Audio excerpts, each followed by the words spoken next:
That's how I see it, but he sees it differently. He's also one of our graduating students right now, so well, he can answer pretty much all your questions about MBI also. You don't have to do it.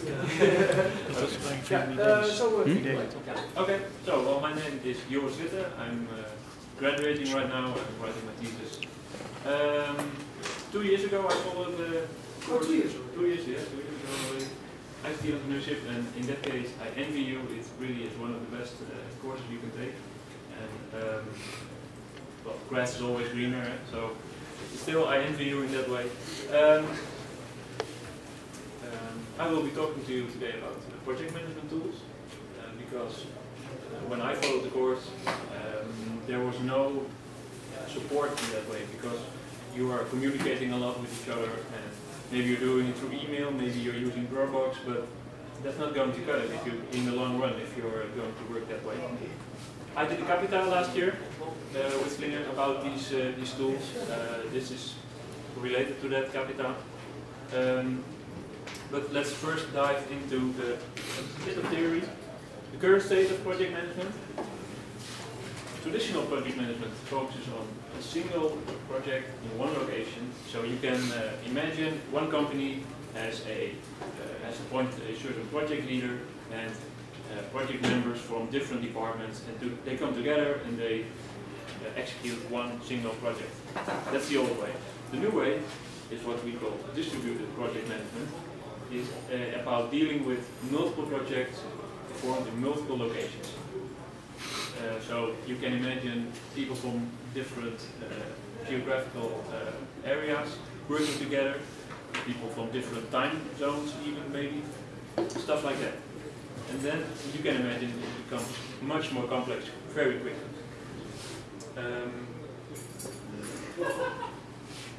Distributed project management is of course about virtual teams.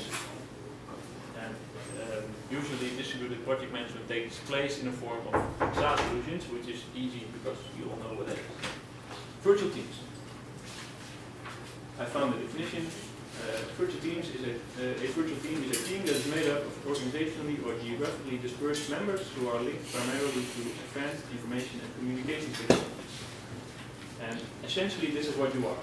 Right now you're sitting here at the same location at the same time, but that's not going to happen. Of course that's not going to happen for the rest of the course. You will be at home working, developing, you will be maybe at your parents, you will be visiting someone and you can still do some work. You will be working from different computers, different locations. And you're also communicating with each other. Maybe through email, maybe through WhatsApp, I don't know how you do it. But that's all not rigorously done. And trust me, you need to do that. You need to have a way of communicating with each other about your requirements, about your bugs, about developments, about progress, about lots of things, and you need to do it in a structured way. At least that's what I do.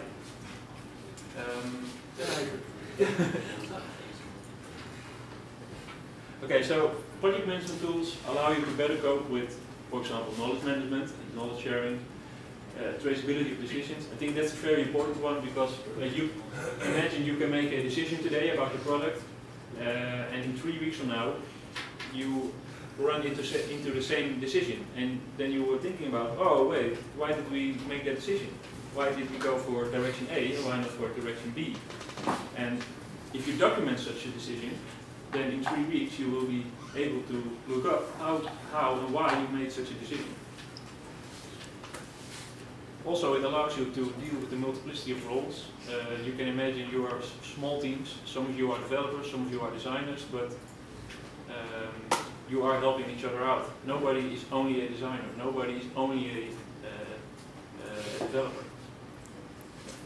Of course, progress tracking is an important part, and the dispersion as well. Like I talked about, right now you're sitting in the same location, but that won't happen very often. And I'm very curious to how you do this right now. I don't know how far you are so far in this course, but how do you deal with it right now? Can I ask you? How do you communicate? Yeah, we use Dropbox, Google Docs, and Mail. Okay. It started without me. Yeah. Okay. No development yet. Not yet. Okay. So there's no need yet to. Yeah. Okay. That's a perfect timing, right? To Yeah. set up one right now. Maybe someone else. Maybe you. We also use Dropbox and Google Docs and also the email Yeah. and SMS. And okay. So fragmented little tools. Okay. Okay. Ask Wilbert. Who? Wilbert. Okay. Yeah, we use Kanban flow for progress tracking Okay. with Google Docs for project documentation. And when development starts, we'll be working on a Git server, so every change there will be commented. Yeah. Okay. No, that's very good. Then you're almost there, I guess. I don't know the combo flow. Kanban flow is Common flow. the most simple form of progress tracking. Okay. And it's like Scrum with no sprints. Okay. So just continuous, continuous progress, continuous making of new issues and tasks. Oh, sounds good. Okay. Like I said, using fragmented tools naturally becomes a mess. In 3, like the same decision, you, for example, in 3 weeks, you will wonder, hey, where's my decision? Why did I make that decision? Oh, it's somewhere in the email. Oh, maybe I deleted it. I don't know. So, what you need is a tool. I don't care which tool you choose. It's not my business. But you need one. But which one? And selecting the right tool can be tough because there are a lot of tools out there, and these tools are show a lot of variation. Some have very tiny functionality, only a few bits. Some are huge and offer a lot of functionality. Some are cheap or even free. Some are very expensive. So it can be hard to make the right choice. And you need to think about what functionality do you need exactly. Some of you maybe are very focused on development rather than something else. And maybe you need a certain tool that puts more emphasis on development. And you also need to think about your budget, which is probably 0, I guess. So that already narrows down the selection of tools you can choose from. In terms of functionality, not very visible. It doesn't really matter. There is a lot of variation. That's what I wanted to show here. Also, there are only a few that are free. So Podio is here. It's a good example. This one is free, and this one we used with Muntikun at Spotmeister. And I think that's a very good one, but we'll come back to that. But what do you think? What functionality should a project management tool at least have? Progress tracking. Progress tracking. Okay. Sorry? Task management. Task management. Okay. So give each other tasks. Hey, each year you do that. Okay. Version management. Version management. Okay. Agenda. Agenda. Okay. Okay. Well, these are good things. I've written down some too. Well, document sharing. Of course, no, but of course there's Dropbox, and a lot of tools have Dropbox integration right now, or Google Docs integration, which really helps. Why do something? No. Bug tracker, requirements management. I think that's a very important one. Milestones, time tracking, for example, contacts. So this is an example. This is Podio. Again, I don't care which one you choose, just choose one. But this is Podio. Small explanation. Here on the left, available projects, and here on top, functionality. The good thing about Podio is that it's modular, so you can the apps on top you can choose them, and you can if you have a financial project, you could also use Podio and select only the financial apps that are available in store. It's not very clear, but you can imagine there's some info here. When you click on a bug, then you can see a progress bar and some information. You can have a conversation about why this bug is there and well, why isn't it fixed yet, and how to fix it, and all kinds of stuff. This is another one. This is Deliverables, which is kind of comparable to requirements or well, something else if you want. It's just the way you arrange it. But the good thing here is that you have a progress bar, so you can immediately see which things are done, which things aren't, and then you can and check what has to be done. So I did a test of 4 project management tools. These aren't all free. Podio is the only one that's free, the other ones are cheap. As you can see, Podio scored the highest. So again, I can recommend Podio to you. But if you want BaseCamp, it's fine. They also have some sort of free plan, so feel free to use that one. 5PM I think also has a free plan, so you could use it, but it's kind of limited. Fang Office is just awful. Don't use it.